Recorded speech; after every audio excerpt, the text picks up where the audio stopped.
Okay, in the previous two videos, we talked about the 110 and we talked about the 115 and its features and benefits. But let's just have another separate video here on asking the question, well, what do I get? Which direction do I go?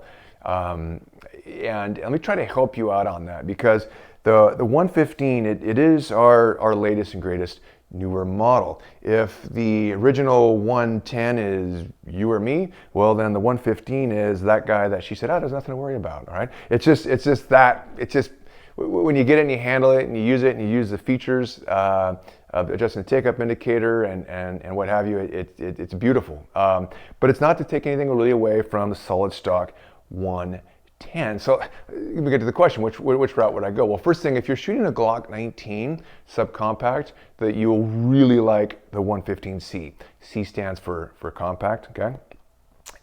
It's great for hitting the reloads. It's just great for the working on your concealability and all that. Establishing your grip and building substantive confidence, which carries right over to your Glock 19, believe me. Because I'm shooting Glock 19 in an actual stock and competition. That's my production class firearm of choice for various reasons. So there's that. But let's say, okay, you just want to get a full size. So, well, do I get a 115, this full size, or do I just get a 110 Pro? There's a little bit of a price difference there. This is going to depend on if you want to do a little bit more training with that take-up laser and have adjustability on that. If you want some convenience, if you adjust your trigger brake a lot, like going from heavy to weak and heavy to weak, which is nice to have, you can, that's just something to consider on that. The triggers are a little bit different, and this gets very subjective, but the 110 has this pretty smooth metal on metal. It's my original design, and it just, I don't know, there's something about it I like, although to my surprise and chagrin, a lot of people like the 115 trigger better out there, okay? I know I can't convey the difference in a video. Quite frankly, now I own the company, I have a ton of SIRTs all around everywhere, right? But I use a 110 in particular. I use performers. They're less expensive because they actually have that. There's something about that smoothness that I feel like it makes my control pairs go faster. All right. So let me got it thrown down on the ground here. Just a good old performer. It's polymer slide, so it's a little bit lighter and what have you. But I can adjust this, and I might even have some lying around that are set heavy and light. Okay. Just so I can work on a little bit of trigger speed, or I can work on a little bit of trigger almost strength and hypertrophy within those trigger fingers.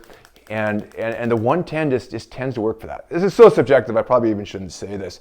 But there's a definite prep, a catastrophic break and sear-like release with the 115, which is it works great too. So this is so far in the weeds, I just wasted 2 minutes of your life you'll never get back. But I mean, you really can't go too wrong. I mean, the 110 Pro is still sells a lot.